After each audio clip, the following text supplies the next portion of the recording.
ಬೋಡು ತಲೆ ಇರುವ ಕನ್ನಡ ಸಿನಿಮಾ ನಟರು ಯಾರು, ಅದನ್ನ ಕವರ್ ಮಾಡೋದಕ್ಕೆ ಯಾರ್ಯಾರು ವಿಗ್ ಹಾಕ್ತಾರೆ ಅಂತ ನೋಡೋಣ. ರಮೇಶ್ ಅರವಿಂದ್, ಇವರ ವಯಸ್ಸು ಈಗ 59 ವರ್ಷ.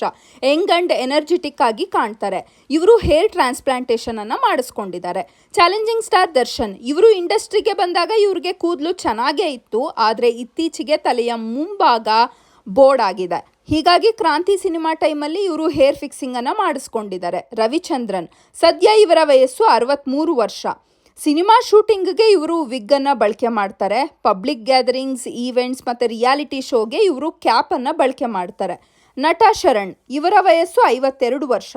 ಇವರ ತಲೆಯ ಮುಂಭಾಗದಲ್ಲಿ ಕೂದಲು ಉದುರೋಗಿದೆ, ಹೀಗಾಗಿ ಹೇರ್ ಫಿಕ್ಸಿಂಗ್ ಅನ್ನ ಮಾಡಿಸ್ಕೊಂಡಿದ್ದಾರೆ. ಇನ್ನು ಸುನಿಲ್ ರಾವ್, ಇವರ ವಯಸ್ಸು 45 ವರ್ಷ. ಇವರು ಎಕ್ಸ್ಕ್ಯೂಸ್ ಮೀ ಸಿನಿಮಾ ತುಂಬಾನೇ ಬಿಗ್ ಹಿಟ್ ಆಗಿತ್ತು. ನಂತರ ಸಿನಿಮಾದಿಂದ ಇವರು ದೂರ ಉಳ್ಕೊಂಡ್ರು. ಈಗ ಮತ್ತೆ ಕಮ್ಬ್ಯಾಕ್ ಆಗಿದ್ದು ವಿಗ್ ಅನ್ನ ಧರಿಸಿದ್ದಾರೆ.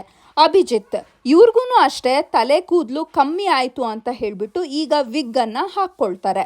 ರಜನಿಕಾಂತ್, ಇವರಿಗೆ ಈಗ 73 ವರ್ಷ ವಯಸ್ಸು.